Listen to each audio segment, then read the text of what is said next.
बिहारी लाल की जय, श्यामा श्याम की जय, लाडली लाल की जय, युगल छवि की जय, दाऊ दयाल की जय, जमुना महारानी की जय, तुलसी अर्चन महामहोत्सव की जय, आज के आनंद की जय।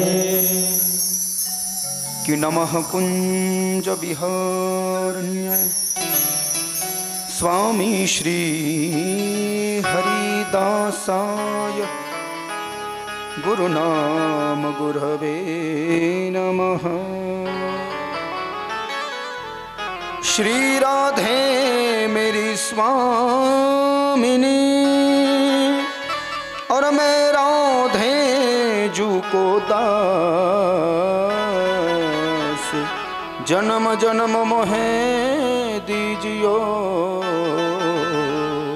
श्री चरणन को बास, श्री वृंदावन को बास।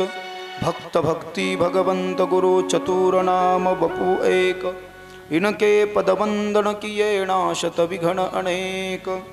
कि जय जय श्री राधा रमण जय जय श्री नवल किशोर जय गोपिका चित चोर प्रभु जय जय माखन चोर। पुनः एक बार सभी भक्तगण जरा प्रेम से भाव से दोनों हाथ उठा करके भगवान के जय जयकारा करें। माखन चोर भगवान की जय, श्रीमद् भागवत महापुराण की जय, व्यास जी सुखदेव जी परीक्षित जी महाराज की जय, सदगुरुदेव भगवान की जय, अपने अपने माता पिता की जय, पवन सुत हनुमान की जय। जय जय श्री राधे, जय जय श्री राधे, जय जय श्री राधे श्याम। पुंडलीक वरदा हरि विठ्ठल श्री ज्ञानदेव तुकाराम पंढरीनाथ भगवान की जय। माऊली ज्ञानेश्वर महाराज की जय, जगद्गुरु तुकाराम महाराज की जय, शांति परब्रह्म एकनाथ महाराज की जय। श्री राधे। परम मंगलमयी परात्पर अखिलेश्वर भक्त वांछा कल्पतरु अकारण करुणा वरुणालय तड़िद्विक विडिंदक पीतांबरधारी ललित ललाम लॉम्ली परिप्लावित कर्तुम अकर्तुम अन्यथा कर्तुम भगवान श्री बाके बिहारी राधा माधव राधा श्याम की अहेतु की अनुकंपा से महती कृपा से प्रति वर्ष की तरह इस वर्ष भी हमारे इस प्यारे से अड़गांव सरक इस गांव में तालुका जिला छत्रपति संभाजीनगर महाराष्ट्र में नगर वासियों के द्वारा ग्रामवासियों के द्वारा बड़ी ही सुंदर 7 दिवसीय रसमयी श्रीमद् भागवत कथा का आयोजन हुआ है। और आज कथा का ये चतुर्थ दिवस था। और पिछले साल भी कथाओं के नियम होते हैं, चौथे दिन आज का ये अभिषेक होना चाहिए भगवान कृष्ण का। हमारे वृंदावन के तो नियम है, चौथे दिन ठाकुर जी का कपड़ा बदलता है, जो आज बदल गया। कल कपड़ा बदलता है, कल प्राकट्य उनका जन्म है, जन्माष्टमी महामहोत्सव कल कृष्ण जी का प्राकट्य होगा। कल छठे दिन शादी होगी तो कपड़ा बदलता है। और आखिरी दिन फूल की होली खेली जाती है हमारे वृंदावन में, तो कपड़ा बदलता है ठाकुर जी का। होली खेल रहे नंदलाल वृंदावन की कुंज गलिन में। ये भागवत में हमारे पूज्य गुरुदेव ने ऐसा झंडा गाड़ दिया है और ऐसी सरस कथा गाते हैं वो कि फूलों की होली खेली जाती है भागवत में। यहाँ पे यदि फूल उपलब्ध हो जाए तो आखिरी दिन उसका भी दर्शन आपको कराएंगे। हो आज भी रज में होरी रे रसिया, होरी रे रसिया बरजोरी रे रसिया, होरी रे रसिया बरजोरी रे रसिया, हाँ हाँ हाँ हाँ होरी रे रसिया। होली खेल रहे खेल रहे खेल रहे, हो होली खेल रहे खेल रहे खेल रहे, बांके बिहारी आज रंग बरस रहा, आज रंग बरस रहा। और झूम रही दुनिया सारी, और झूम रही दुनिया सारी, आज रंग बरस रहा, आज रंग बरस रहा। ये सभी भजन जो है आप सुनते हो, ये हमारे पूज्य गुरुदेव ने और उनके पुत्र ने लिखे हैं कई सारे भजन। आज कथा का चतुर्थ दिवस है। आप सभी भक्तिमती शक्तिमती माता बहनें, वेदाध्ययन तत्पर लोग, ज्ञाननिष्ठ तपोनिष्ठ वयोनिष्ठ सभी भक्तों को वृंदावन भागवत की परिभाषा में राधे राधे, वैदिक सनातन हिंदू धर्म की परिभाषा में जय सिया राम। और वारकरी लोगों को रामकृष्ण हरि, जय हरि, शिव पुराण की परिभाषा में ओम नमः शिवाय, गाय की परिभाषा में जय गौ माता दी, देवी माता रानी के जो कोई जगराते वाले भक्त होंगे नवरात्रि वाले उनको जय माता दी, नरेंद्र स्वामी के कोई भक्त होंगे तो श्री गुरुदेव, स्वाध्याय के दादा के कोई भक्त होंगे तो जय योगेश्वर, दिंडोरी प्रणीत वाले कोई माता बहनें होंगे उनको श्री स्वामी समर्थ धन निरंकार जी। कल तक कथा श्रवण कर रहे थे, प्रहलाद की कथा तक आज हमको पहुंचना है। काल भगवंताचा वराह अवतार झाला, पृथ्वी के 2 प्रकार शास्त्र में गाये गए। आता सध्या जी पृथ्वी आहे तिनं गायीचं रूप धारण केलं आहे। आता सध्या जी पृथ्वी आपण पाहतोय तिनं कलियुगामध्ये गायीचं रूप धारण केलं आहे। हमारे वृंदावन के संत ने गाया कि भगवान श्री कृष्ण ने तो गौ को चारने के लिए ही अवतार लिया था। श्री कृष्णो वदति स्वयं गवाम मध्ये बसाम्य हम, गौ की सेवा से तर जाएगा। हमारे वृंदावन के संत गा रहे, पूरी गो कथा भी करते हैं हम 7 दिन की। आपको कितना सुनाए, मेरा तो बहुत जी चाहता है कि मैं आपको सुनाता ही रहूं, रात भर सुनाता रहूं, ताकि हमारा भी साथ में सब रियाज हो जाए। गायक 101 हैं, बड़े लोग हैं, लेकिन ए हृदयचे ते हृदय घातले। माऊली संत ज्ञानेश्वर महाराज ने कहा ना, मेरे हृदय का आपके हृदय तक जाना चाहिए और आपके हृदय का मेरे हृदय तक आना चाहिए, और इसके लिए सानिध्य बड़ा जरूरी है। आप कितने बड़े प्रैक्टिसियन हो और कितने बड़े हैं मायने ये मायने नहीं रखता। साथ में यदि काम करना है तो हृदय के भाव मिलना चाहिए, मन मिलना चाहिए, ठीक है। ए हृदयचे ते हृदय घातले। तो वृंदावन के संत गा रहे हैं, पूरी गौ कथा है, 7 दिन की, समय का अभाव है, तो वृंदावन के संतों ने ये भाव गाया है, गौ की सेवा से। आज के दिन हम सभी लोग संकल्प करें। कोई किसी ने आपको कहा क्यों पीला कपड़ा? कल भगवान कृष्ण का जन्म होगा तो पीला कपड़ा पहना जाएगा। कल, आज केसरी कपड़ा होता है, कल पीला कपड़ा होगा। भगवान श्री कृष्ण का पसंदीदा रंग पीला है। महादेव की कभी भी कथा सुनो, शिव महापुराण, तो सफेद रंग का कपड़ा पहन करके सुनना चाहिए, रुद्राक्ष की माला पहन करके सुनना चाहिए, सफेद भस्म लगा करके कथा सुनना चाहिए महादेव की। सवेरे 10 से 1 सुन रहे हो तो केसरी भस्म लगाना चाहिए, केसरी चंदन लगाना चाहिए। दोपहर में कथा सुन रहे हो तो पीला लगाना चाहिए, रात में कथा सुन रहे हो तो सफेद लगाना चाहिए स्नान करके। ये पूजा का बड़ा मायना है। देखना, संकल्प आपने किया है, अगली साल मुझे बोलना कि महाराज जी कुछ फर हमको गिरा। आज जो हमने यहाँ पर पूजा और अभिषेक की ना, इसका बहुत बड़ा मायना है। मैं नहीं जानता कि आप घर पे करते हो या नहीं करते, आपके गांव में पंडित जी आते हैं, देवबप्पा आते हैं, मैं नहीं जानता, लेकिन सामुदायिक कौन करेगा, कौन करा लेगा ये सब चीजें? कथा में तो लिखा है, शिव महापुराण में रुद्राभिषेक कंपल्सरी है। कहाँ पे होता है? शिव महापुराण कथा जर का ठेवली 7 दिवसाची तर प्रत्येक श्रोत्याला रुद्राभिषेक कंपल्सरी करायला सांगितलाय। वाचा तुम्ही शतरुद्र संहितेमध्ये, तुमच्या लक्षात आहे। कौन करता है, कौन करा लेगा? अरे आना तो चाहिए भैया कराने को,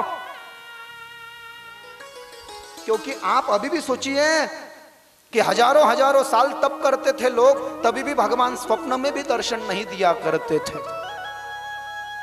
भगवान को बोलना चाहिए। रोज देवाच्या मंदिरात जा। कोण कोण जातं मारुतीच्या मंदिरात? अख्ख्या गावातले लोक जात असतील, मला असा विश्वास आहे। रोज मुलांना मंदिरात घेऊन जा, सकाळीच घेऊन जा, अंघोळ झाल्या मुलांना मंदिरात घेऊन जा, आणि मुलांना मंदिरात घेऊन जाऊन काय करा, मुलांना हनुमान चालीसा म्हणायला लावा। मंदिरात गेल्यावर गडबड करू नका। अक्सर मैंने देखा है, लोगों को संसार के पूरे काम करने के लिए वक्त ही वक्त है, लेकिन मेरे भगवान के मंदिर में रुकने के लिए 1 मिनट का भी समय नहीं है। भगवान के मंदिर में जाकर के ऐसे जाकर के बाहर खिसकते हैं जैसा कोई कुत्ता पीछे लगा है। बस दर्शन कर लिया और हो गए। अरे ये क्या है? संसार में कोई मर जाए, कोई मर जाए संसार में तो लोग बाल्टियां भर के रो देते हैं, तप भर करके, ड्रम भर के रो देते हैं, और हमारे ठाकुर जी के लिए 1 चम्मच भर भी आंसू नहीं निकलते। तो फिर कैसे मिलेंगे भगवान? देवाच्या मंदिरात जा आणि देवाच्या मंदिरात उभा रहा आणि देवाला म्हणा, भगवान को कहो, मंदिर में रहते हो भगवन, मंदिर में रहते हो भगवन, मंदिर में रहते हो भगवन, मंदिर में रहते हो भगवन। कभी बाहर भी आया जाया करो, कभी बाहर भी आया जाया करो। मैं रोज तेरे दर आता हूँ, रोज तेरे दर आता हूँ। कभी तुम भी मेरे घर आया करो, मंदिर में रहते हो भगवन, मंदिर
भजन हमारे गुरुदेव ने लिखा गाया है 101 भजन।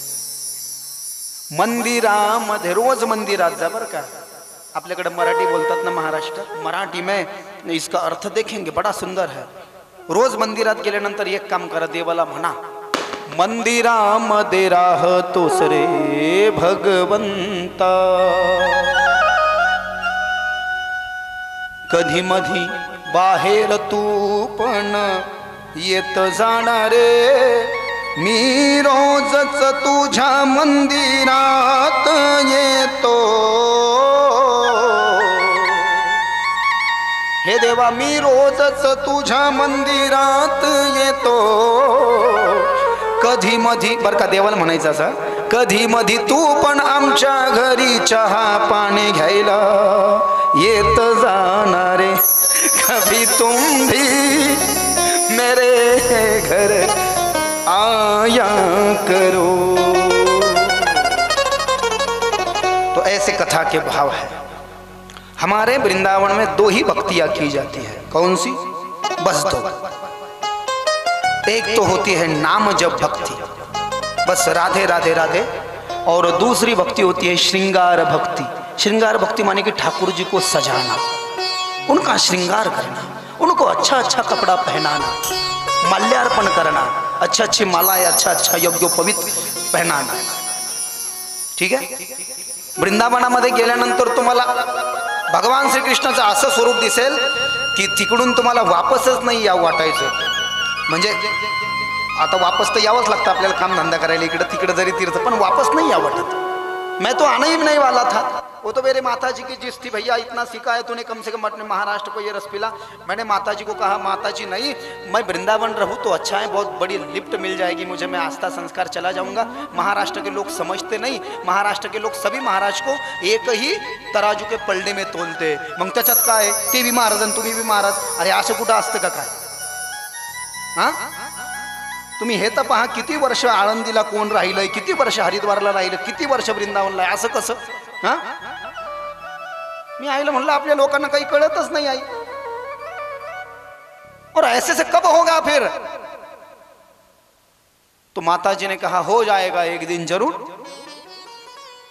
महाराष्ट्र में भेजा है भगवान ने तो कुछ सोच के ही भेजा होगा, और किसी शायर ने लिखा भी था शब्दों में, भगवान ने जो भी दिया है, भगवान से झगड़ा मत करना, रूठना मत।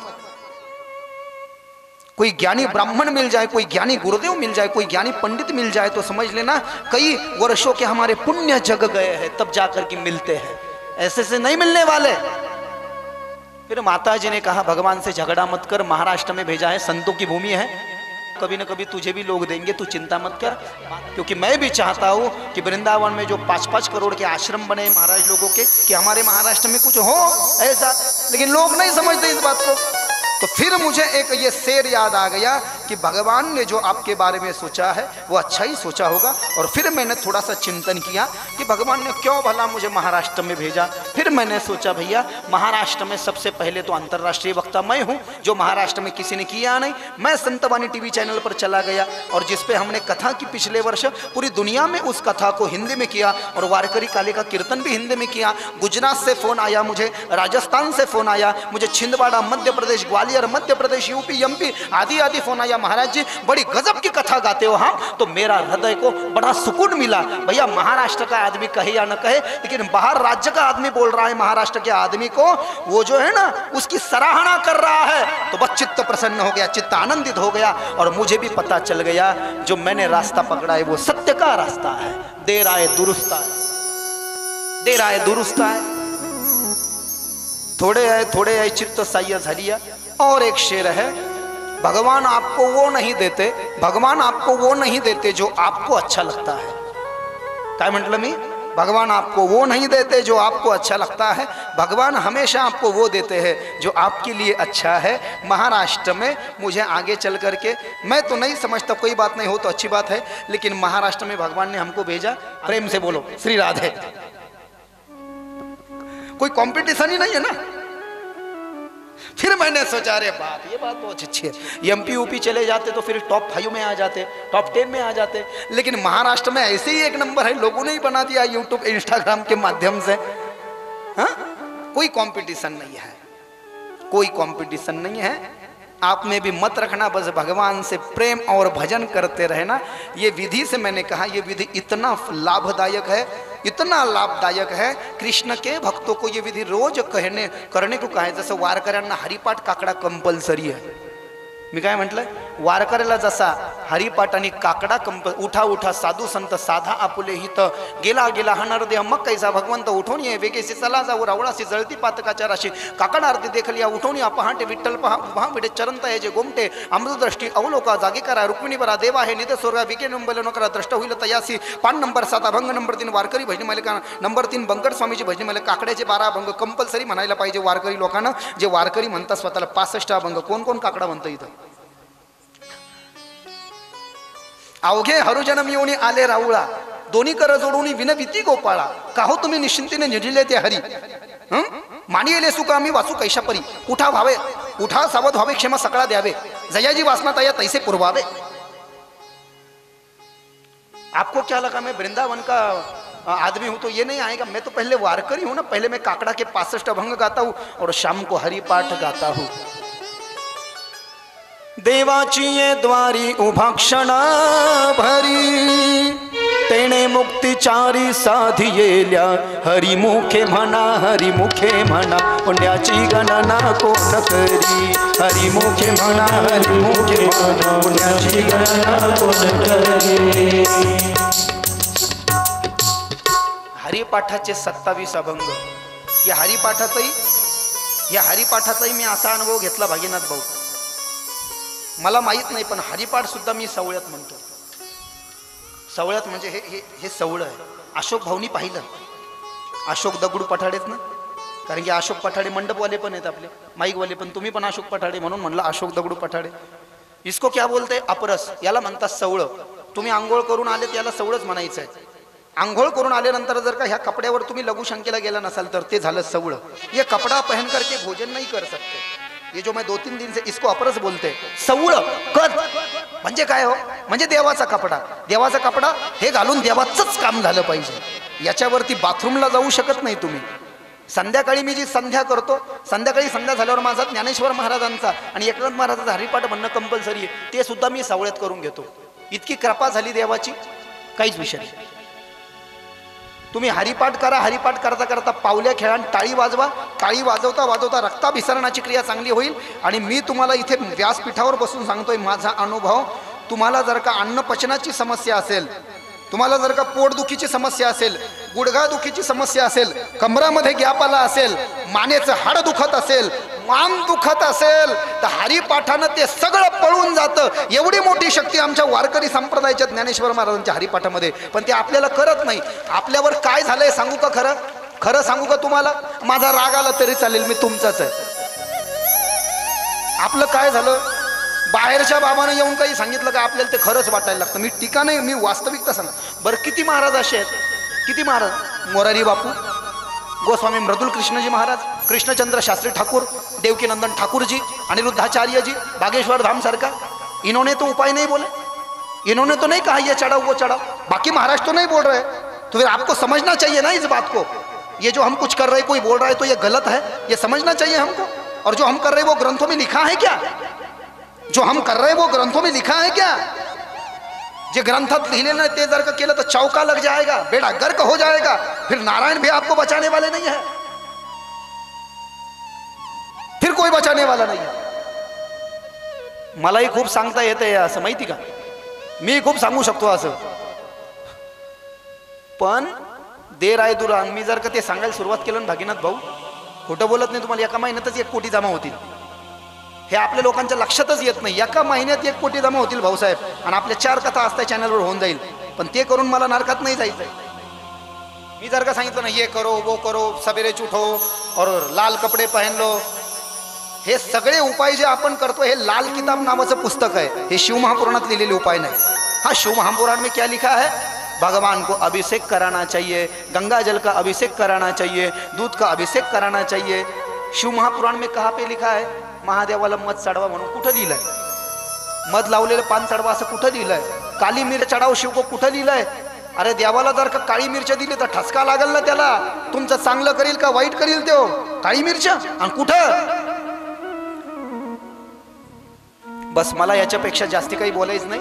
महाराष्ट्र गुरुवर्य रामभाऊ महाराज राऊत एक आहे, त्यांना कळकळ आहे महाराष्ट्राची, आणि मी तुमचा आहे म्हणून मला कळकळ वाटते. मला दुःख याचं आहे, तुम्ही केलं, माझं काही नाही जाणार त्याच्यामध्ये. पण बऱ्याच लोकांनी हे उपाय करण्याच्या नादामध्ये भागीनाथ भाऊ हरिपाठन काकडा बंद केला हो, आपले ज्ञानेश्वरीचे पारायण बंद केले, बऱ्याच जणांना पंढरपूरची वारी बंद केली, बऱ्याच जणांना बाकीचे मंदिरं रिकामे करून टाकले, महादेवाचे मंदिरं फुल केले. मला गुरुचरित्रामध्ये सांगितलंय, जो माणूस स्वतःचं कुलदैवत सोडून देतो, कुलदेवी सोडून देतो, गुरुला विसरतो, गुरु मंत्र का जाप करना छोड़ देता है, तो वो सब देवता उसको श्राप दे देते हैं. वारंवार जे लोक देवता बदलतात ना, तुकाराम महाराजाचं प्रमाण आहे त्याला गाथ्यात, वारंवार जे लोक देवता बदलतात त्यांना वेश्या असं म्हटलेलं आहे तुकाराम महाराजांनी. इसलिए भगवान को कभी बदलना नहीं चाहिए, सभी की पूजा करो. आप कुलदेवत की पूजा करो, हम वारकरी हैं, हमको भगवान पांडुरंग की पूजा करना चाहिए, कृष्ण राम की पूजा करनी चाहिए, और भोलेनाथ की भी पूजा करनी चाहिए. भोलेनाथ के चक्कर में बाकी देवताओं को छोड़ना नहीं. गुरुचरित्रात दत्तात्रयाने सांगितलं, स्वतःच्या देवाला जर का सोडलं आणि बाकीच्या देवाची पूजा केली तर दोष निश्चित. तुम्हाला जाता जाता एकच सांगेल, रोज सकाळी उठून आपण काहीतरी केलं पाहिजे, विशिष्ट पूजा केली पाहिजे, देवाची पूजा केली पाहिजे. जो माणूस देवाची पूजा करत नाही तत्काळ यमलोकामध्ये जातो. गुरुचरित्रामध्ये लिहिलं आहे. बऱ्याच जणांच्या इथं आपण घरामध्ये जाऊन पाहिलं, बऱ्याच जणांचं देवघर स्वच्छ असतं आणि काहीचं देवघर स्वच्छ नसतं. आपले घरं स्वच्छ असतात, ते देव धुळीत पडलेले असतात, धुळखात पडलेले असतात, त्याला जाळं झालेलं असतं. देवघराच्या पाठीमागं पाली असतात आणि खालून तर काही उंदरं असतात. म्हणजे इतकं इंटरनॅशनल देवघर आहे. 3 टाइम देवाची पूजा करायला सांगितली गुरुचरित्रामध्ये. कोण कोण करतं 3 टाइम? हात वरती करा. सकाळ दुपार संध्याकाळ 3 टाइम. 3 टाइम देव न्हाणायला सांगितले. सकाळी 6 वाजता, दुपारी 12 वाजता, संध्याकाळी 6 वाजता. करतो का आपण? अरे बाबा, कमीत कमी 1 टाइम म्हणले. वारकऱ्यांना सकाळी काकडा म्हणावा आणि संध्याकाळी हरिपाठ म्हणावा. महादेवाच्या भक्तांना 3 टाइम महादेवाला पाणी घालावं आणि ब्राह्मणांना त्रिकाल संध्या करावी. सगळ्याला सगळ्याचं कर्म सांगितलंय. त्यातपैकी हा महत्त्वाचा विषय भगवान श्रीकृष्णाचा, हा तुलसी अर्चनाचा. हे जे तुलसी अर्चन आपण जे केलं ना, तर आपल्यामध्ये जे एक शरीरामध्ये ॲसिड तयार होतं. शरीरामध्ये जास्ती चहा पिल्यानं, जास्ती बिडी म्हणा व्यसन करत असो आपण, बिडी, सिगरेट, तंबाखू, टार, निकोटीन यानं नको ते ॲसिड शरीरात तयार होतं आणि त्या ॲसिडवर लाभदायक आहे हे तुळशीचं पत्तं. हेच नाही, तुम्ही रोज जर का सकाळी सवय लावली, सकाळी आंघोळ झाल्यानंतर तुळशीचं पान तोडून आणायचं आणि 2 पानं देवाला व्हायचे आणि 2 पानं कृष्णाच्या चरणात वाहून 1 पान तुम्ही डायरेक्ट सकाळी जे आहे ते जिभेवर ठेवायचं आणि जिभेवरती तेच सगळायचं. त्यानं शरीरामध्ये निर्माण झालेले हे जे फॅट्स असतात, फॅट म्हणजे समोर आलेली ढेरी, त्यानं न पचणारं अन्न. ढेरी कशामुळे पुढे येते? शरीराला नको असतानाही जे आपण जास्ती खातो, म्हणजे उदाहरणार्थ रसाच्या जेवणासोबत भजे खातो आपण, कुरडाई खातो, त्याची गरज नाही आहे पण खातो आपण. खाल्ल्यामुळं ते काय आहे, शरीरामध्ये जेवढं बसायला पाहिजे तेवढं बसत नाही आणि अन्ननलिकेच्या बाहेर ते अन्न येतं, इथं जमा होतं, म्हणजे ते वाढत चालतं. फॅट म्हणतात त्याला. फॅट ते वाढतच नाही, ते तिथे तसंच राहून जातं. हे जे ॲसिड वगैरे या सगळ्या बिमाऱ्या या तुलसीनं नीट होतात. 450 बीमारियों पर लाभदायक है तुलसी का पत्ता.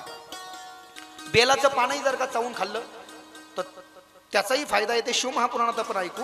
आणि हे तुळशीचं पान घरी जेव्हा जाल तुम्ही 11 वाजता, तर घरी गेल्यानंतर याला घरी नेऊन ठेवायचं आहे आणि 1-1 पानं, 4 पानं याच्यातले उचलायचे आणि 4 पानं उचलून पहिलं पान जे देवघराच्या पहिल्या पायलीवर खाली ठेवायचं. दुसरं पान एखादं आपल्या घरामध्ये जे स्वयंपाकघर आहे, स्वयंपाकघरामध्ये पिठाचा डब्बा असेल, तांदळाचा डब्बा असेल, तिथं ठेवायचं. तिसरं जे पान आहे, तिसरं पान हे प्यायच्या पाण्यात टाकायचं आणि 4थं पान तुळशीच्या कुंडीत ठेवायचं महादेवाजवळ.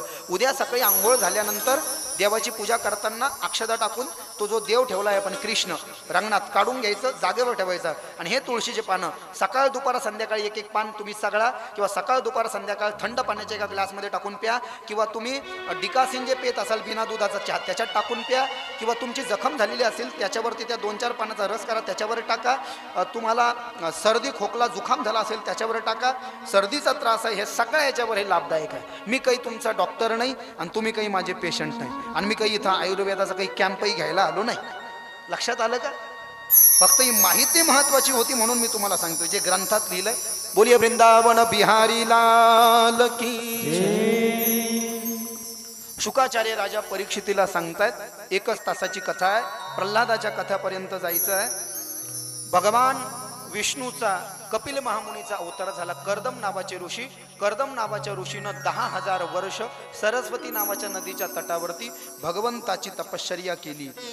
जब होवे सच्चा प्यार क्यों ना मिले कन्हैया, जब होवे सच्चा प्यार क्यों ना मिले कन्हैया, जब होवे सच्चा प्यार क्यों ना मिले कन्हैया, जब होवे सच्चा प्यार क्यों ना मिले कन्हैया, क्यों ना मिले कन्हैया, क्यों ना मिले कन्हैया, क्यों ना मिले कन्हैया, क्यों ना मिले कन्हैया, क्यों ना मिले कन्हैया, क्यों ना मिले कन्हैया, क्यों ना मिले कन्हैया, क्यों ना मिले कन्हैया, जब मिले तार से तार क्यों ना मिले कन्हैया, जब मिले तार से तार क्यों ना मिले कन्हैया.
लगा ले, मन को तू समझा ले, हरि चरणों में प्रीत लगा ले। चंचल मन को तू समझा ले, हरि चरणों से प्रीत लगा ले।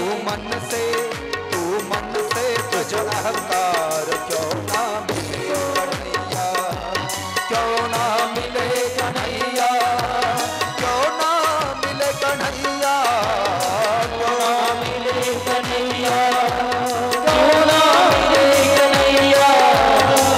जब हुए आँख से आँख क्यों ना मिले कन्हैया, जब मिले आँख से आँख क्यों ना मिले कन्हैया। हरि बोल।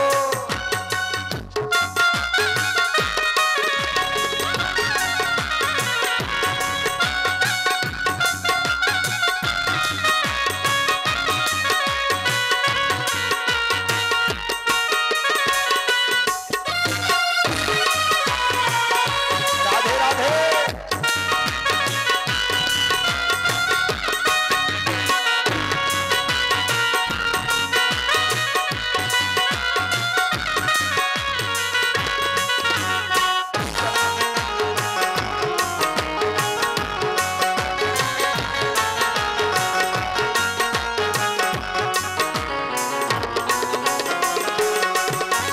पिता ने जब प्रहलाद सताया, पिता ने जब प्रहलाद सताया, अपने प्रभु का ध्यान लगाया, अपने प्रभु का ध्यान लगाया। पिता ने प्रहलाद सताया, पिता ने प्रहलाद सताया, अपने प्रभु का ध्यान लगाया, अपने प्रभु का ध्यान लगाया। नरसिंह लिया अवतार क्यों ना मिले कन्हैया, नरसिंह लिया अवतार क्यों ना हो, क्यों ना मिले कन्हैया, क्यों ना मिले कन्हैया, क्यों ना मिले कन्हैया, क्यों ना मिले कन्हैया, क्यों ना मिले कन्हैया, क्यों ना मिले कन्हैया, क्यों ना मिले कन्हैया। हरि बोल। क्यों ना मिले कन्हैया। जब मिले तार से तार सौदा मिले कन्हैया, जब मिले तार से तार सौदा मिले कन्हैया, जब मिले तार से तार सौदा मिले कन्हैया, जब हो सौदा मिले कन्हैया, सौदा मिले कन्हैया, सौदा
ये सभी भजन जो है आज एकाएक मुझे याद आ गए। बहुत खजाना। कल तो मैंने आपको बोल दिया कि 4-1 हजार भजन होंगे, लेकिन गुरुदेव के पूरे भजन खोज के निकाले आज के दिन भजन। ये भी गुरुदेव का ही भजन है हमारे विश्व विख्यात भागवत रत्न गोस्वामी मृदुल कृष्ण जी महाराज। क्या शब्द है देखिए भागीनाथ जी। जब होवे सच्चा प्यार क्यों ना मिले कन्हैया, जब मिले तार से तार क्यों ना मिले कन्हैया, जब मिले आंख से आंख क्यों ना मिले कन्हैया, हो क्यों ना मिले कन्हैया, क्यों ना मिले कन्हैया, क्यों ना मिले कन्हैया, हो क्यों ना मिले कन्हैया, जब होवे सच्चा प्यार क्यों ना मिले कन्हैया। चंचल मन को तू समझा ले, हरि चरणों में प्रीत लगा ले। अरे प्यारे चंचल मन को तू समझा ले, हरि चरणों में प्रीत लगा ले। तू मन से, हाँ तू मन से तज अहंकार क्यों ना मिले कन्हैया, हो क्यों ना मिले कन्हैया। का बरं नाही भेटणार कृष्ण माऊल्यांनो सांगा ना, का क्यों ना मिले कन्हैया, का बरं नाही भेटणार कृष्ण। जेव्हा करताल तुम्ही खर प्रेम, का बरं नाही भेटणार खरा कृष्ण। जब होवे सच्चा प्यार क्यों ना मिले कन्हैया। 10,000 वर्ष शुकाचार्य राजा परीक्षितीला सांगतायत, कर्दम ऋषीनं सरस्वती नावाच्या नदीच्या तटावर तपश्चर्या केली। भगवान प्रसन्न झाले। भगवान म्हणाले, मांगो कर्दम, क्या मांगते हो। तो कर्दम ऋषी ने कहा, मुझे कुछ नहीं चाहिए। असं आहे का, देवाच्या मंदिरात जाऊन काही ना काही मागतोच ना आपण। कर्दम ऋषीनं 10,000 वर्ष भगवंताची तपश्चर्या केली म्हणून मागितलं काहीच नाही, आणि कर्दम ऋषीनं काहीच नाही मागितलं पण तपश्चर्या 10,000 वर्ष केली।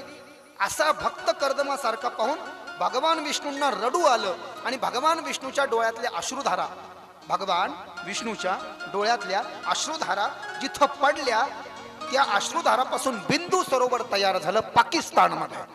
आज पाकिस्तान में है वो। क्यों? मेरा ये निष्कांचन भक्त है, 10,000 वर्ष से तपस्या कर रहा है, लेकिन मांग कुछ नहीं रहा है। माझे चित्त तुझे पायी राहे, ऐसे करी काही धरुणिया बाई। भवातारी दातारा चतुरा तू श्रवण गुण लावण्याची खाणी, सकळा मुक्तामणी धन्य तुझी विठोबा। करिया तिमिराचा नाश, उदय होणी प्रकाश, तोडी आशा पाश, पाय गुंतलो नेमता माझी असे तुम्हा चिंता। 227 अभंगाचा नंबर, गाथामध्ये अभंगाचा नंबर 227। आणि वारकरी भजनी मालिके नंबर मध्ये अभंग नंबर 5 आणि पान नंबर 5 आणि अभंग नंबर 7 भजनी मालिकेमध्ये, आणि इकडे 227 अभंगाचा नंबर। काहीच मागत नाही, मग देवाला, देव म्हणते तुम्ही काहीच मागत नाही पण मला तुमच्याशी काम आहे। काय? तुम्ही घरी जा। नाही नाही पण मला वैकुंठाला घेऊन चला। नाही नाही घरी जा। का? मला तुमचा मुलगा व्हायचा आहे। का? भगवान भी अच्छे कुल में अच्छे माँ बाप के बेटा बनना चाहते हैं। जैसे मेरे भगवान दत्तात्रेय अत्रि ऋषि और अनुसया माँ के बेटे बन के आ गए, और मेरे भगवान विष्णु कश्यप ऋषि और अदिति माँ के वामन बेटा बन के आ गए, और मेरे भगवान नारायण परशुराम बेटा बन के आ गए। माँ रेणुका और जमदग्नि ऋषि के कुल में भगवान उनको अपना माँ बाप बनाना चाहते हैं। शुद्ध बीजा पोटी फळे रसाळ गोमटी, मुखी अमृताची वाणी देह देवाचे कारणी, सर्वांग निर्मळ चित्त जैसे गंगा जळ, तुका म्हणे जाती ताप दर्शने विश्रांती। 37 अभंगाचा नंबर 37 तुकाराम महाराजांची गाथा। पवित्र ते कुळ पावन तो देश, जेथे हरीचे दास जन्म घेती। तुम्ही घरी जा। नाही जात। अहो माझी आज्ञा आहे, मला तुमचा मुलगा बनून यायचंय कपिल महामुनी। बरं ठीक आहे। कर्दम ऋषी घरी गेले। कर्दम ऋषीला भागवतामध्ये 14 मन्वंतराची चर्चा आली। त्या 14 मन्वंतरापैकी सगळ्यात पहिला मनु आहे स्वयंभू मनु। स्वयंभू मनुच्या बायकोचं नाव आहे शतरूपा। शुकाचार्य परीक्षितीला शुक्ताल तीर्थामध्ये सांगतात। सुत महाराज 88 ऋषीला नैमिषारण्य सांगतात। आणि 3 मुली आहे, आकुती, देवती, प्रसूती। आकुतीचं लग्न रुची ऋषी सोबत लावून दिलं, आणि आकुतीचा इथे रुची ऋषी पासून भगवान विष्णूने अवतार घेतला। भगवान विष्णू यज्ञ बनून आले। 22 अवतारपैकी एक।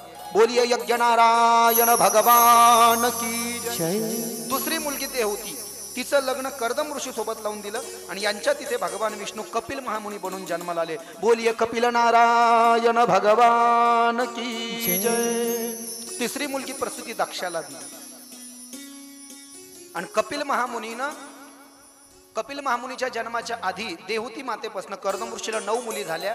कला, ख्याती, अविची वगैरे ह्या 9 ऋषींना बायका म्हणून दिल्यापैकी एक अनुसया, तिचं लग्न अत्रि ऋषी सोबत झालं. कपिल महामुनीनं सांख्यशास्त्राची निर्मिती केली, तत्वाचं निरूपण केलं, आईला ज्ञान दिलं आणि आईला ज्ञान देऊन कपिल महामुनींनी आपल्या मातेला देहुतीला स्वर्गाची प्राप्ती करून दिली. तिला नेण्याकरता विमान आलं, ती विमानात बसून गेली आणि कपिल महामुनी भारताची तीर्थयात्रा करत करत पश्चिम बंगालला म्हणजे वेस्ट बेंगालला आले आणि तिथेच त्यांच्यामुळे गंगा सागराला येऊन मिळाली. पुढे कथा येईल. 60,000 सगरपुत्र जळून खाक झाले होते.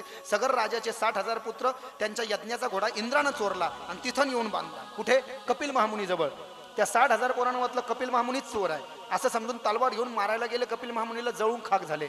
शास्त्र सांगताय मेलेल्या माणसाचा 10वा 13वा नीट झाला नाही तर त्याला गती प्राप्त होत नाही. आणि म्हणून कपिल महामुनीच्या सांगण्यावरनं अंशुमान नावाच्या राजानं गंगा आणण्याचा प्रयत्न केला. दिलीपानं गंगा आणण्याचा प्रयत्न केला आणि भगीरथानं ती गंगा आणली आणि गंगा आणून ज्या गंगा सागराला फक्त सागर होता, गंगा नव्हती, मकर संक्रांतीला गंगा आणून सागराला मिळवली आणि 60,000 सगर पुत्रांच्या राखेला स्पर्श त्याचा केला. तत्क्षण ते मुक्त झाले. इथे 3ऱ्या स्कंदाला पूर्णविराम आहे. 4था, 5वा, 6वा, 7वा स्कंद. 1 घंट्याच्या आत कथा बाकी आहे. थोडंसं भजन करू. ताटल्या राधे राधे राधे राधे राधे राधे जपो चले आएंगे बिहारी. राधे राधे रटो चले आएंगे बिहारी. राधे राधे जपो चले आएंगे बिहारी. राधे राधे जपो चले आएंगे बिहारी. आएंगे बिहारी चले आएंगे बिहारी. आएंगे बिहारी चले आएंगे बिहारी. हो आएंगे बिहारी चले आएंगे बिहारी. आएंगे बिहारी चलो आएंगे बिहारी. राधे राधे हरि बोल. राधे राधे जय हो. राधे राधे रटो चले आएंगे बिहारी. राधे राधे रखो चले आएंगे बिहारी. सभी भक्तगण जरा प्रेम से भाव से दोनों हाथ उठा करके ताली सेवा देते हुए श्री राधे.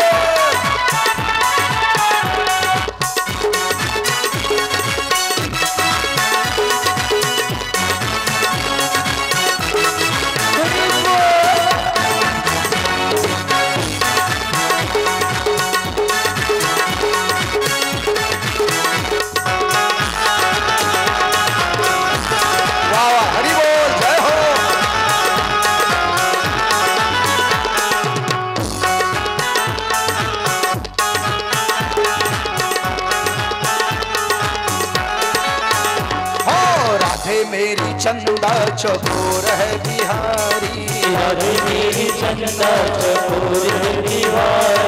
राधा रानी मिश्री तो स्वाद है बिहारी. राधा रानी मिश्री तो स्वाद है बिहारी. ओ आएंगे बिहारी चले आएंगे बिहारी. आएंगे बिहारी चले आएंगे बिहारी. हो आएंगे बिहारी चले आएंगे बिहारी. आएंगे बिहारी चले आएंगे बिहारी. राधे राधे राधे राधे हरि बोल. राधे राधे बोलो चले आएंगे बिहारी. राधे राधे बोलो चले आएंगे बिहारी.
अरे बाप रे, आज तो बहुत मजा आ गया। राधे राधे रटो चले आएंगे बिहारी, राधे राधे बोलो चले आएंगे बिहारी, राधे राधे कहो चले आएंगे। हो हो हो हो हो हो हो हो आहा आहा आहा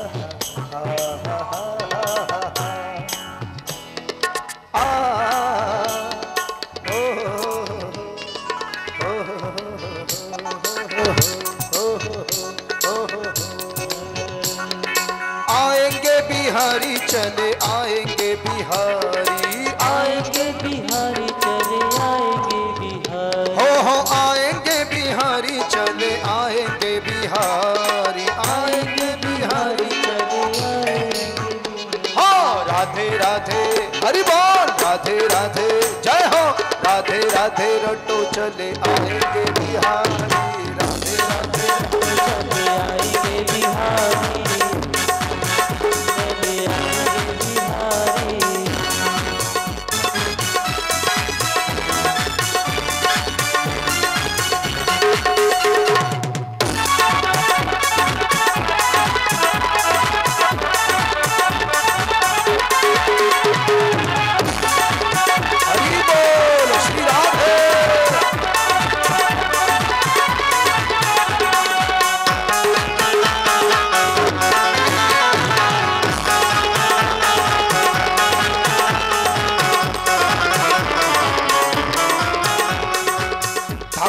बुलाना है, क्या करना पड़ेगा? हा? राधे मेरी चंदा चकोर है बिहारी, राधा रानी मिश्री तो स्वाद है बिहारी, राधा रानी मिश्री तो स्वाद बिहारी। ओ आएंगे बिहारी चले आएंगे बिहारी, आएंगे बिहारी चले आएंगे बिहारी, हो आएंगे बिहारी चले आएंगे बिहारी, आएंगे बिहारी। एक साथ सभी भक्त गाइए, राधे राधे हरि बोल, राधे राधे जय हो, राधे राधे बोलो चले आएंगे बिहारी, राधे राधे चले आएंगे बिहारी, चले आएंगे बिहारी। लाल की जय। चतुर्थ स्कंदामध्ये प्रवेश आहे आणि त्या चतुर्थ स्कंदामध्ये भगवान दत्तात्रय, भगवान शंकर आणि ध्रुवाची कथा आलेली आहे। मुख्य रूपानं ध्रुवाच्या कथेला स्पर्श करू। ओम नमो भगवते वासुदेवाय। श्रीमद्भागवत महापुराणम चतुर्थ स्कंद अथ प्रथमोध्याय। मैत्रेय उवाच। स्वयंभू मनूची मधली मुलगी म्हणजे तीन मुली ज्या आहेत, आकुती, देहुती, प्रसूती। देहुतीचं लग्न जे कर्दम ऋषी सोबत झालं आणि भगवान विष्णूच त्यांचे पुत्र कपिल महामुनी बनून आले। ज्या 9 मुली झाल्या होत्या कर्दम ऋषीला, त्यांना नवविधा भक्ती म्हटलं गेलं। त्यापैकी एक मुलगी होती अनुसया माता। त्या अनुसया मातेचा विवाह ब्रह्मदेवाचे पुत्र अत्रि ऋषी सोबत झाला आणि अत्रि ऋषीच्या इथे भगवान विष्णू, ब्रह्मदेव आणि शंकर दत्तात्रेय बनून आले। और दत्तात्रेय हमारे परमाराध्य है। मैं जिसकी सेवा करता हूँ दिन रात मंदिर में बैठ करके, वो हमारा भगवान दत्तात्रेय। एक बार स्मरण करेंगे, कुछ दुरित बाधा वगैरह सब निकल जाएगा। जगत वंद्य अवधूत दिगंबर दत्तात्रय गुरु तुम्हीच न, अनन्य भावे शरणागत मी भव भय वारण तुम्हीच न। कार्तवीर्य यद परशुराम ही प्रभो दिले गुरु तुम्हीच न। स्वामी जनार्दन एकनाथ तरी कृतार्थ केले तुम्हीच न। नवनारायण सनाथ करुणी पंथ निरमिला तुम्हीच न। मच्छिंद्राजती प्रवृत्त केले जन उद्धारा तुम्हीच न। दासो पंथा घरी रंगले परमानंदे तुम्हीच न। नाथ सदनिचे चोपदार तरी श्री गुरु दत्ता तुम्हीच न। युगा युगे निज भक्त रक्षणा अवतरता गुरु तुम्हीच न। फालुन मत्त पिशाच वृत्ती धारण करता तुम्हीच न। प्रभु धारण करता तुम्हीच न। प्रभु धारण करता तुम्हीच न।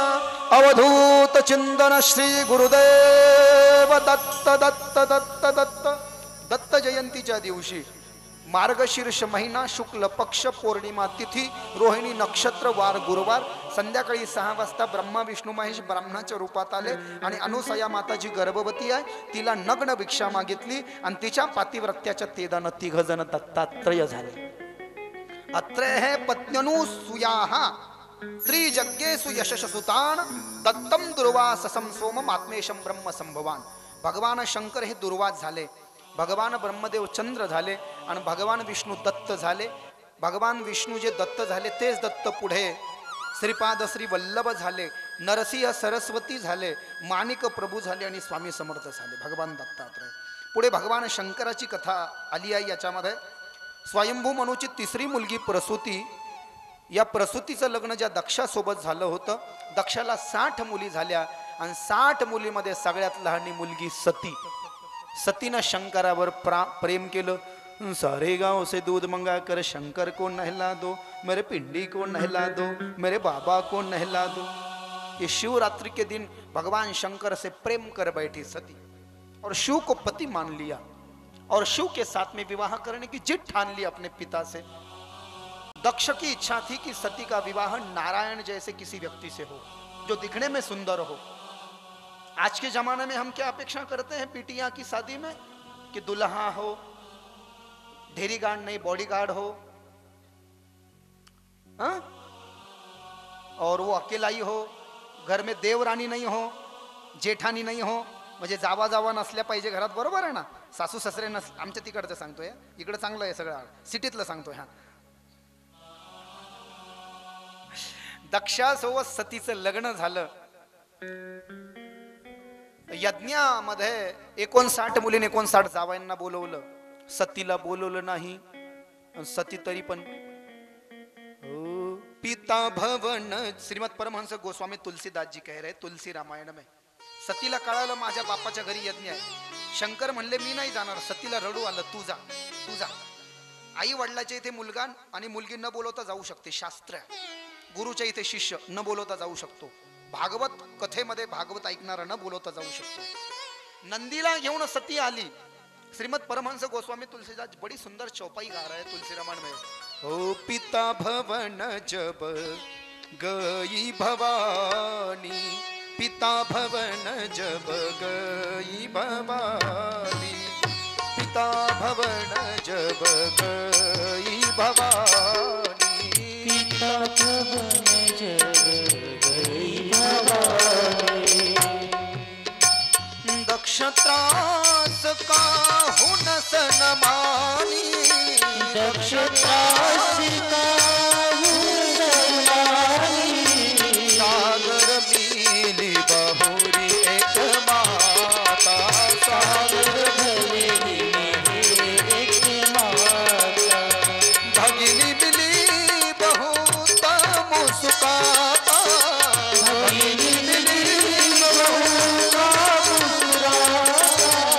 पिता भवन जब गई भवानी, पिता भवन जब गई भवानी.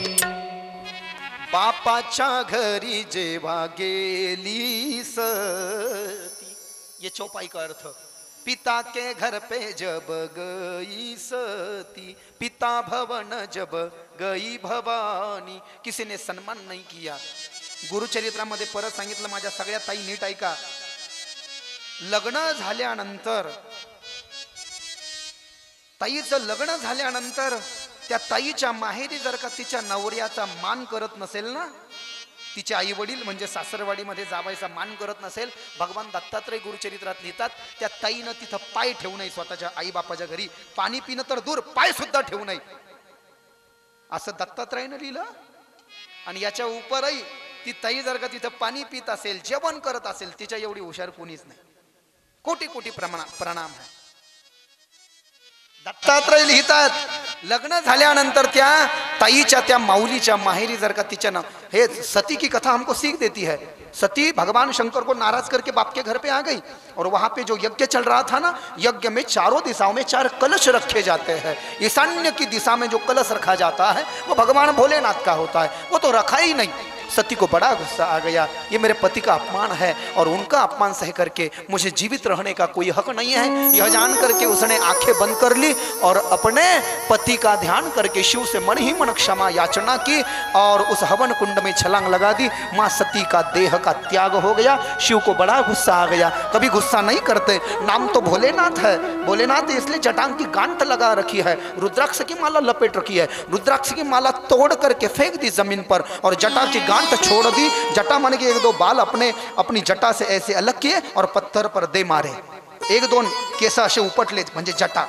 ये जो बड़ा मेरा भी बड़ा ही होता है, लेकिन मुझे भी डर लगता है कहीं चपाती न बन जाए, इसलिए मैं बारंबार इसको कट करता रहता। हम तो वृंदावन वासी है। बहुत बड़ा वो क्या है, उधर बैनर लगा है ना, देखिए कितना बड़ा है उसमें। हाँ बहुत बड़ा, उतना ही था, अभी निकाल दिया है पिछले महीने। इसको जटा कहते हैं।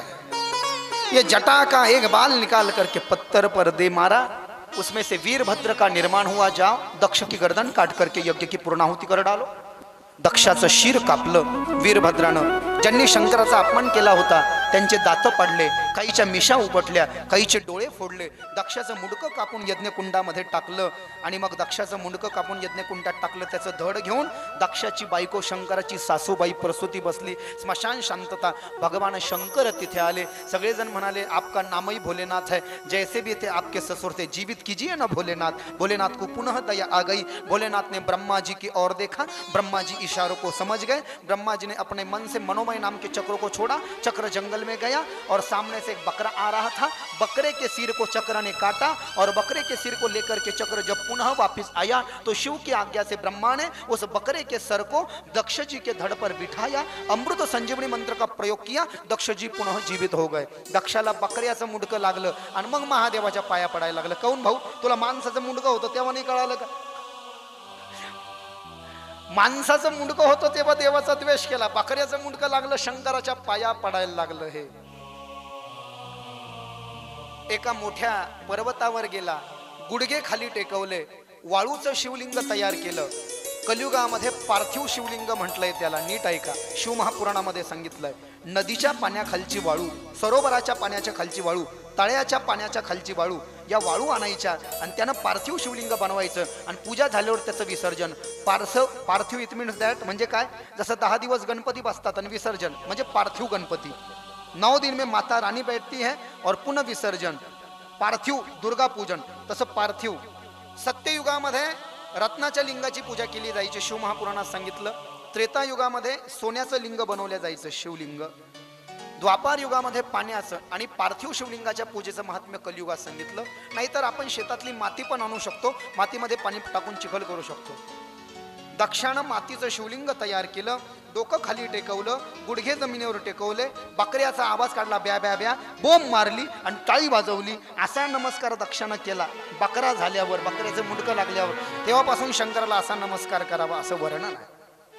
पुढे प्राचेतसांची कथा आली आहे श्रीमद भागवतात आणि बेटा ध्रुवाची कथा आली आहे। स्वयंभू मनुला ज्या 3 मुली झाल्या, आकुती देहुती प्रसूती, त्यांची कथा आपण ऐकली आणि 2 मुलं झाले होते, उत्तानपाद आणि प्रियव्रत। प्रियव्रत हा मोठा मुलगा आहे, पण मोठ्या मुलाची कथा राजा परीक्षितीने शुकाचार्याला नंतर विचारली 5व्या स्कंदात आणि लहान्या मुलाची कथा आधी विचारली उत्तानपाद। स जायते पादो उत्तानपाद, जन्माला येताना हे उताना आलं होतं म्हणून याची बुद्धी पण उतानीच होती, उत्तानपाद। याला 2 बायका आहेत।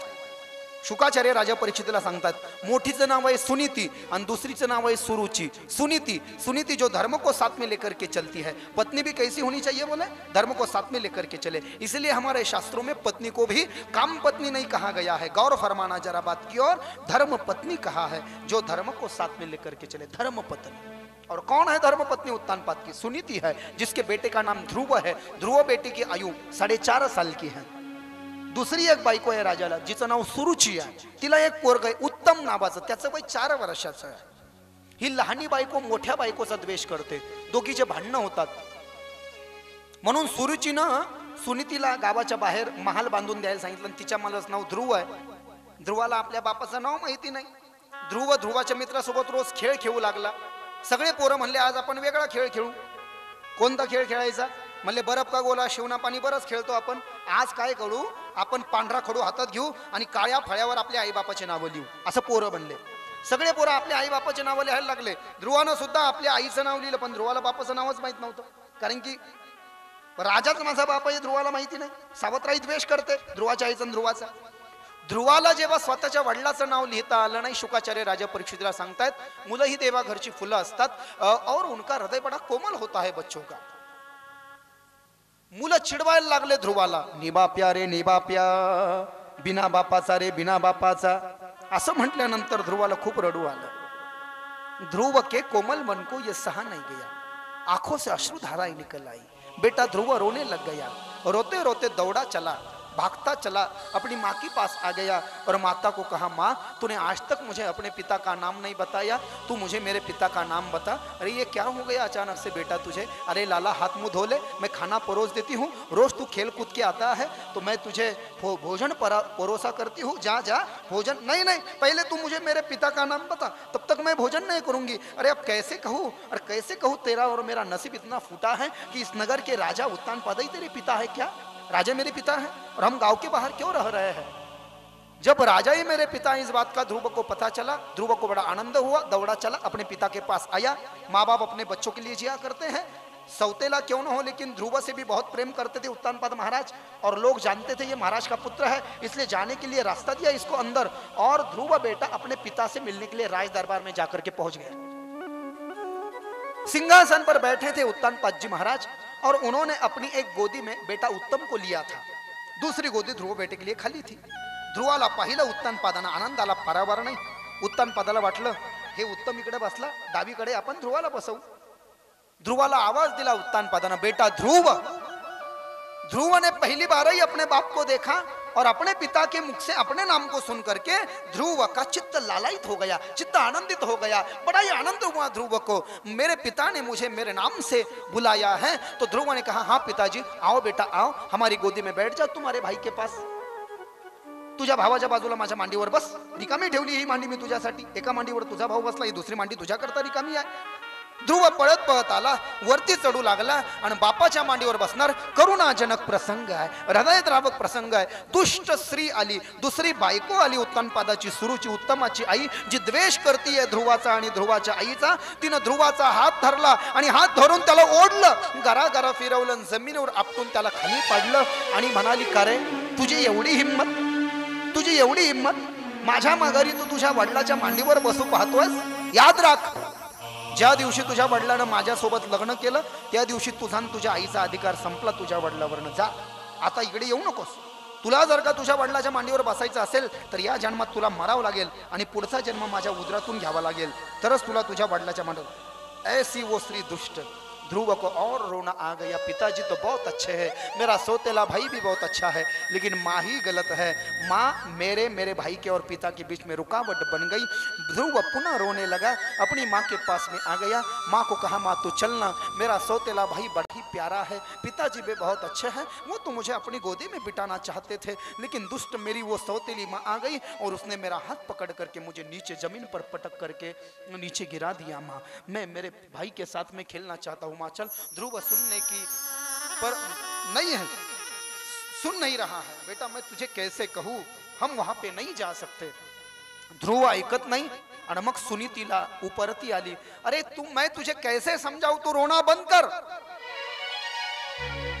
क्या इस बाप का तूने इतना जान पर लिया है, दिल पर लिया है? जा, दुनिया के मालिक, दुनिया के पिता तुझे अपनी गोदी में बिठाएंगे. कहाँ मिलेंगे? जंगल में मिलेंगे. नारायण उनका नाम है. ध्रुव जंगलात जाऊ लागला. पुन्हा सुनीतीला वाटलं गडबड, मी पोराला काय बोलले, 4.5 वर्षाचं पोरग, खेळायचं वय आहे त्याचं, आणि जंगलामध्ये हिंस्र पशु अजगर वगैरे इसको खा जाएंगे. मत जा रे बेटा, अभी मत जा. बट नहीं, मैं तो जाऊंगा. ध्रुव जंगलात आला. देवर्षि नारद भेटले. बिना गुरु के ज्ञान नहीं है. कौन है तू? मैं उत्तानपाद का पुत्र. किस लिए आया है? मैं भगवान को मिलना चाहता हूँ. पगला तो नहीं गया ना? 4.5 साल का पुत्र है तू, खेलने कूदने की उम्र है तेरी, खाने पीने की उम्र है. अरे बड़े बड़े जानवर हैं यहाँ पर, जंगली जानवर चबा जाएंगे तुझे, खा जाएंगे, अजगर डस लेंगे तुझे. जो भी हो जाए, भगवान से मिले बिना तो घर पे नहीं जाऊंगा. नारद ने ध्रुव बेटे का मनोनिग्रह जाना और देवर्षि नारद ध्रुव के गुरुदेव बन गए। गुरुदेव नारद ने बेटे ध्रुव के सर पर अपना हाथ रख करके बेटे ध्रुव के कान में मंत्र दे दिया, ओम नमो भगवते वासुदेवाय मंत्राणी। ये 18,000 श्लोकों में से बड़ा ही श्रेष्ठ दिव्य श्लोक है भागवत का। इधर के कान में 3 बार, इधर के कान में 3 बार। ध्रुवाला एक उंच आसन बांधून दिलं जंगलामध्ये आणि ध्रुव तपश्चर्या करू लागला। तपश्चर्या करता करता ध्रुवानं काय केलं, 3 दिवस तपश्चर्या केली, 4थ्या दिवशी कंदमूळ फळं खाल्ले, 6 दिवस तपश्चर्या केली, कंदमूळ फळं खाल्ले, 7व्या दिवशी तपश्चर्या केली, कंदमूळ फळं खाल्ले। आणि मग ध्रुवानं विचार केला, जब तक भगवान मुझे नहीं मिलेंगे तब तक मैं न तो फल खाऊंगा और न तो भोजन का निवारण। महाराष्ट्र का एक भक्ति गीत है, बड़ा ही अमर भजन है, विश्व प्रसिद्ध भाव। मुझे लगता है यहाँ पर वो भजन लागू है। ध्रुव के मन में एक ही भाव है, कौन सा? दर्शन तेरे, यही भाव ध्रुव के मन में है। दर्शन तेरे तेरे भगवंता, दर्शन तेरे तेरे भगवंता, दर्शन दे तेरे भगवंता, दर्शन दे तेरे भगवंता। किति अंत आता पाहसी अनंता, किति अंत आता पाहसी अनंता, दर्शन दे तेरे भगवंता, दर्शन दे तेरे भगवंता, तेरे भगवंता।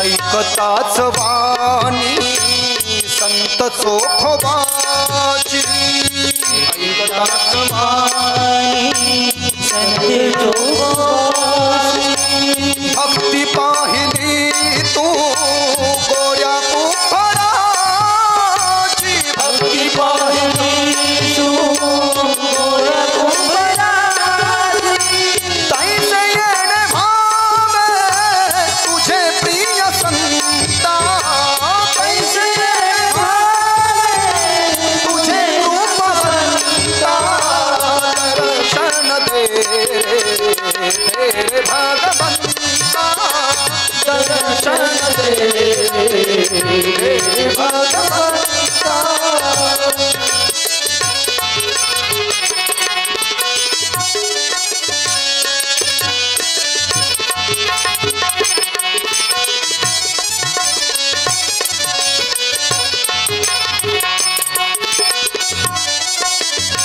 माय पित्याची सेवा पुंडलिकाची, माय पिताची सेवा पुंडलिकाची, ओ भक्ती पाहिली तू गोऱ्या कुंभाराची, भक्ती पाहिली तू गोऱ्या कुंभाराची, तैसे येणे भावे तुझे कृपवंता, तैसे भावे तुझा भगवंता, दर्शन दे तेरे भगवंता, दर्शन दे तेरे भगवंता, दर्शन दे तेरे भगवंता।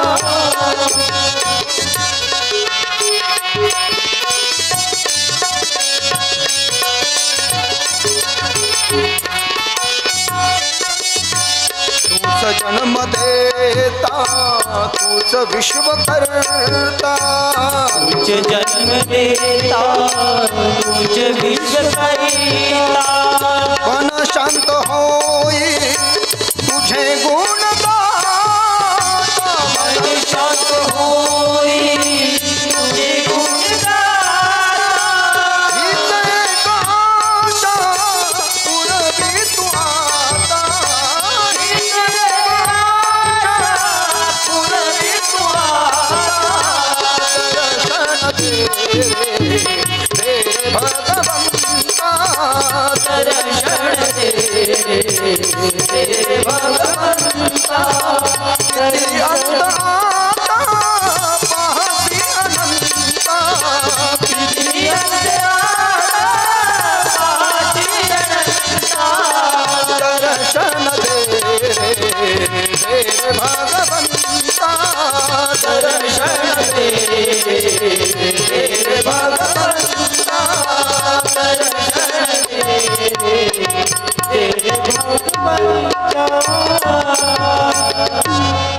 इसलिए अमर भजन है, क्या करे, रहा ही नहीं गया। इतना मेलेडियस भजन है। कोई भी कथा हो, 2 भजन तो हमारी आ ही जाते कथा में, एक ये और दूसरा ये मैं कल सुनाऊंगा, हरि का भजन। हा यथार्थ भाव लागू आहे ध्रुवाच्या मनामध्ये की देवा आता तुम्हाला दर्शन दे। ध्रुवाच्या डोक्यावरती आगनी तळपू लागला आणि सगळे देवता भगवान विष्णूंना म्हणू लागले, भगवान आपके बहुत सारे भक्त देखे लेकिन ऐसा अनूठा कोमल भक्त कोई नहीं देखा। इतनी कम उम्र में ये आपका भजन कर रहा है, आपको इसका उद्धार करना चाहिए। गरुडावर बसून भगवंत आले आणि ध्रुवाला दर्शन दिलं। काय पाहिजे तुला? काही नाही, मला तुमच्या मांडीवर बसायचं। ये क्या मांगते हो बेटा? नहीं नहीं बस मुझे यही चाहिए। मेरे बाप ने मुझे गोदी में नहीं बैठने दिया, सौतेली माँ ने, तो मेरी माँ ने कहा भगवान की गोदी में जा करके बैठ जा। भगवान विष्णु मांडी घालून खाली बसले, ध्रुव बेटा त्यांच्या मांडीवर बसला। वास्तविक जीव का असली पिता तो भगवान ही है और भगवान ऐसा प्रेम करने लगे बेटे ध्रुव पर जैसा मानो कि उसके पिता है वो और वो पुत्र है। मुझे आपके साथ में आना है। नहीं बेटा तू घर पे जा, 36,000 साल के बाद में मैं तुझे ध्रुव पद दूंगा। तू यहाँ पर आया ये सुन करके तेरे पिता का देहावसन हो गया, तेरे पिताजी चल बसे, तेरा भाई राजा बना और यक्ष राक्षसों ने उसको भी मार दिया। तेरे राज्य को तेरी आवश्यकता है। ध्रुव घरी आला, यक्ष राक्षसांनी उत्तमालाही मारलं आणि वडीलही मरण पावले। सावत्र आईला भेटायला आधी गेला, तिला वाईट वाटलं, मुझे माँ मत कह, मेरी वजह से अनर्थ हो गया, जाने दे माँ, जो होना था वो हो गया, होने को कौन टाल सकता है। ध्रुवानं यक्ष राक्षसांना मारलं, स्वयंभू म्हणू आले नको हत्या करू, मानस सरोवरामध्ये स्नान करवलं। ध्रुवाचं लग्न झालं, 4 पुत्र झाले, उत्कल वित्कल। एका मुलाला राज्याभिषेक केला आणि 36,000 वर्षानंतर ध्रुवाला नेण्याकरता भगवंतानं विमान पाठवलं, ध्रुव ताऱ्याला नेण्याकरता। ध्रुवानं मृत्यूच्या डोक्यावर पाय ठेवला, ध्रुव विमानात बसला। ज्ञानदेव म्हणे नामजपा हरीचे परंपरा, त्याचे कुळ शुद्ध, माझ्या आईला मोक्षपद द्यायचं। ज्या घरात तुझ्यासारखे भक्त जन्माला येतात ते सगळं घर मोक्षाचा अधिकारी आहे। ध्रुवानं विमानातून बाहेर पाहिलं तर त्याच्या आईचं विमान त्याच्याही पुढे चाललं होतं। बोलिये भक्त वत्सल भगवान की जय। प्राचेतसांची कथा आली। प्राचीन बरी नावाच्या राजाचे 10 पुत्र प्राचेतस, त्यांना नारायण सरोवरामध्ये विष्णूची तपश्चर्या सृष्टीच्या विस्ताराकरता करायला सांगितली आणि पुरंजन राजाची कथा आली। निश्चित 4th स्कंदाला पूर्ण विराम आहे। श्रीमद भागवते महापुराणे 4th स्कंदे अध्यायः हरये नमः हरये नमः।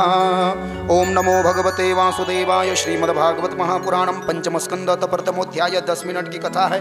प्रियव्रतो भागवत आत्मा रामम कथम मुने ग्रहे रमत यनमूल कर्मबंध पराभव। प्रियव्रत हा मोठा भाऊ आहे उत्तानपादाचा। याला ब्रह्मदेवानं 7 प्रदक्षिणा मारायला सांगितल्या पृथ्वीच्या। एका रथामध्ये बसला, 7 प्रदक्षिणा मारल्या, रथ जमिनीवर येऊन आदळला, रथाचे चाक जमिनीत धसले आणि त्या रथाचे चाक जमिनीत धसल्यामुळे जमिनीला 7 खड्डे पडले, त्याला 7 खंदक असं म्हटलंय। त्या 7 खंदकाचे 7 द्वीप झाले आणि त्याचे 7 सागर झाले। या 7 सागरावरती प्रियव्रत राजानं आपल्या मुलांना अधिपती म्हणून नेमलं आणि 3 जणाला त्यांचं मांडलिकत्व दिलं। प्रियव्रताला जे 10 पुत्र झाले त्याच्यामध्ये एक नाभी नावाचा पुत्र झाला आणि त्या नाभी राजाला एक ऋषभदेव नावाचा पुत्र झाला। हा भगवान विष्णूचा 22 पैकी एक मुख्य अवतार सांगितला। भगवानही इनके पुत्र बन के आ गए। बोलिए ऋषभ नारायण भगवान की जय। ऋषभदेवाला 100 मुलं झाले। नीट ऐका, 100 मुलापैकी मोठा मुलगा झाला भरत। या भरतामुळे आपल्या भारताला नाव पडलं भारत। नाही तर पहिले आपल्या भारताला आर्यव्रत, मणिद्वीप, अजनाब खंड आणि जम्बूद्वीप असे 4 नावं होते। भारत नावाच्या आधी काय नाव होते? अजनाब खंड, आर्याव्रत, मणिद्वीप आणि जम्बूद्वीप। हा जड भरत जेव्हा राजा झाला ना भारताचा तेव्हा नाव पडलं भारत। ऋषभदेवाला जे 100 मुलं आहे सगळ्यात मोठा मुलगा आहे हा भरत। 9 मुलं 9 नारायण आहेत। कवी, हरी, अंतरिक्ष, प्रबुद्ध, पिप्पलायन, चमस, द्रुमिल, अविरहोत्र, करभाजन, हे 9 नारायण। हे नवनाथ झाले कलियुगात, हेच 9 नारायण। मच्छिंद्रनाथ 1, गोरक्षनाथ 2, जालिंदरनाथ 3, कानिटनाथ 4, गहिनीनाथ 5, वटसिद्ध, नागेशनागनाथ 6, पत्रनाथ 7, रेवणनाथ 8, चरपटीनाथ 9। भरत राजा झाला, 9 जण योगी झाले, पुन्हा 9 जण कर्ममार्ग संन्यासी झाले। 1 जण भरत राजा झाला, 9 जण हे योगी नवनाथ झाले, खाली 90 उरले। 90 पैकी 9 जण पुन्हा कर्ममार्गी संन्यासी झाले आणि 81 जण 81 देशाचे राजे झाले। ऋषभदेवानं 100 यज्ञ केले। 100 यज्ञामध्ये पुत्रांना उपदेश केला, प्राणीमात्रावर दया करावी, एकादशीचा उपवास करावा, द्वादशीला वर्गणनं भोजन द्यावं, गायीवर प्रेम करावं, आई वडिलांची सेवा करावी, पितरांची सेवा करावी, कोणाचं अंतकरण दुखेल असं बघू नये। आणि भरताला वडील माना असं म्हटलंय आणि ऋषभदेवानं देहत्याग केला भागवतामध्ये असं सांगितलंय. भरत राजा झाला. भरताला वाटलं देह क्षणभंगूर आहे, देहाचा काही भरोसा नाही, म्हणून भरतानं मुलाला राज्याभिषेक केला आणि भरत यमुना नदीच्या तटावरती तपश्चर्येला गेला. सर्वांना माहिती आहे, एका हरणीला पाहून भरत राजा हरिण झाला. जड भरत राजा हरणी गर्भा गेला, घाला तो घातला वासनेने. पूर्व पुण्य फळले बहुता दिवसां भाग्य उदयाचा ठसा. विष्णूचा मुलगा होता, हरणीला पाहून हरण झाला, पण मागच्या जन्मातलं कर्म चांगलं होतं म्हणून पुन्हा भरत झाला. बुद्धी जड पडली म्हणून जड भरत नाव पडलं. देवीच्या भक्तानं पकडलं आणि देवी समोर कापायचा प्रयत्न केला. देवी घाबरली, अरे विष्णूचा भक्त याला सोडून द्या म्हणले. त्याला सोडलं. ज्या हरणीमुळे हा हरण झाला होता तो हरणच राहुगण नावाचा राजा होऊन आला. त्याला उपदेश गेला, खगोल भूगोलाचं वर्णन केलं, गंगेची उत्पत्ती. भगवान विष्णूनं वामन होऊन जेव्हा बलीला पाताळात घातलं, 3 पावलं भूमी दान मागितली. उद्या कथा येईल. तर उजवा पायानं जेव्हा भगवान विष्णूने मृत्यूलोक आटला पहिल्या चरणानं, दुसऱ्या चरणानं जेव्हा स्वर्गलोकात पाय नेला तेव्हा अंगठा आकाशाला लागला आणि अंगठा फुटला आणि त्याच्यातून गंगेचा जन्म झाला. विष्णूच्या वामनाच्या उजव्या पायाच्या अंगठ्यातून गंगा निघाली आणि स्वर्गाला गेली. नंतर भगीरथानं गंगा सागरला आणली. ती पहिले स्वर्गात गेली. बोलिये गंगा माता की जय. खंडांचं वर्णन केलं, किंपुरुष वर्षाचं वर्णन केलं, ग्रहांचं वर्णन केलं आणि 28 नरककुंड सांगितले भागवताच्या 5व्या स्कंदामध्ये. तामिस्त्र 1, अंधतामिस्त्र 2, रवरव 3, महारवरव 4, कुंभीपाक 5, कालसूत्र 6, असिपत्रवण 7, सुकरमुख 8, अंधकूप 9, क्रमी भोजन 10, सदंश 11, तप्पसुरभी 12, वज्रकंटक शालमली 13, वैतरणी 14, पुयोद 15, प्राणरोध 16, विशेषण 17, लालाभक्ष 18, सारमियादन 19, अविची 20, अयपान 21, क्षारकर्दम 22, रक्षोगण भोजन 23, शुलप्रोत 24, दंतशुक 25, अवट निरोधन 26, पर्यावर्तन 27 आणि दशुचिमुख 28. हे 28 नरककुंड कोणाला आहे? तुम्हाला आम्हाला नाही. सोपं करून हाफ मर्डर केला तर टी पॉईंट माहिती ना आपलं संभाजीनगरचं, हारसूल जेलला पाठवतात. हाफ मर्डर केला तर, फुल मर्डर केला तर नाशिकला, येरवाडा, आणि बॉम्बस्फोट केला तर तिहार जेल बिहारला. तसं कोणतं पाप केलं तर कोणतं नरककुंड आहे. इथे 5व्या स्कंदाला पूर्ण विराम आहे. श्रीमद भागवते महापुराणे पंचम स्कंदे अध्याय हरये नमः. हरये नमः 6वा स्कंद. ओम नमो भगवते वासुदेवाय. श्रीमद भागवत महापुराणम 6ष्टम स्कंदात प्रथमोध्याय. राजा उवाच. आजामिळ ब्राह्मणाची कथा आली.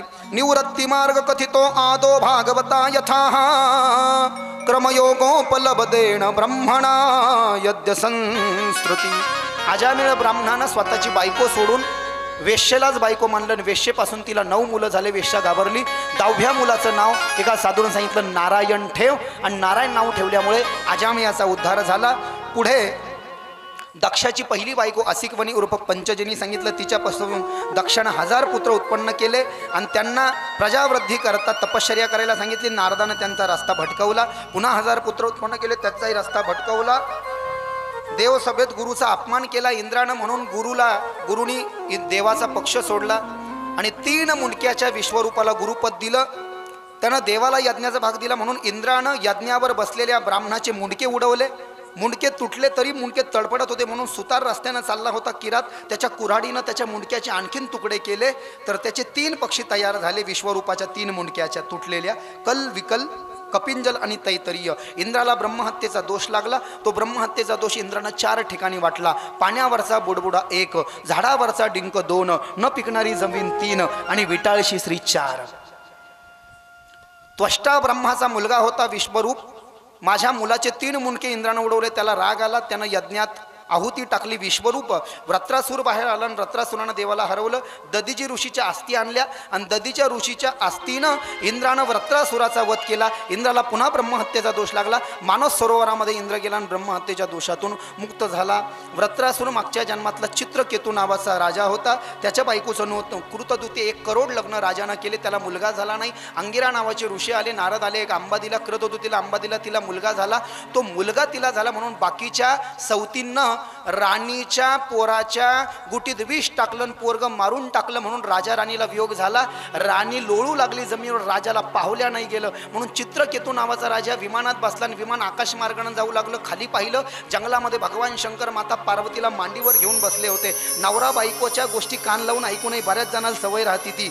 हा चित्रकेतू नावाचा राजा पार्वतीच्या आणि शंकराच्या गप्पा ऐकल्यानं हसला, म्हणून पार्वतीनं राक्षस होशील असा श्राप दिला. तो चित्रकेतू नावाचा राजा राक्षस व्रत्रासूर दूर झाला. उशाप मागितला, इंद्र तुला वज्रानं मारेल, दधीजी ऋषीच्या अस्तीनं बनवलेल्या वज्रानं, तेव्हा तुझा उद्धार. पुंसवन व्रताचा विधी सांगितला आणि इथे 6व्या स्कंदाला पूर्णविराम दिला. आज की कथा यहाँ पर विश्राम लेती है. श्रीमद् भागवते महापुराणे षष्ठम स्कंदे अध्याय. हरये नमः, हरये नमः.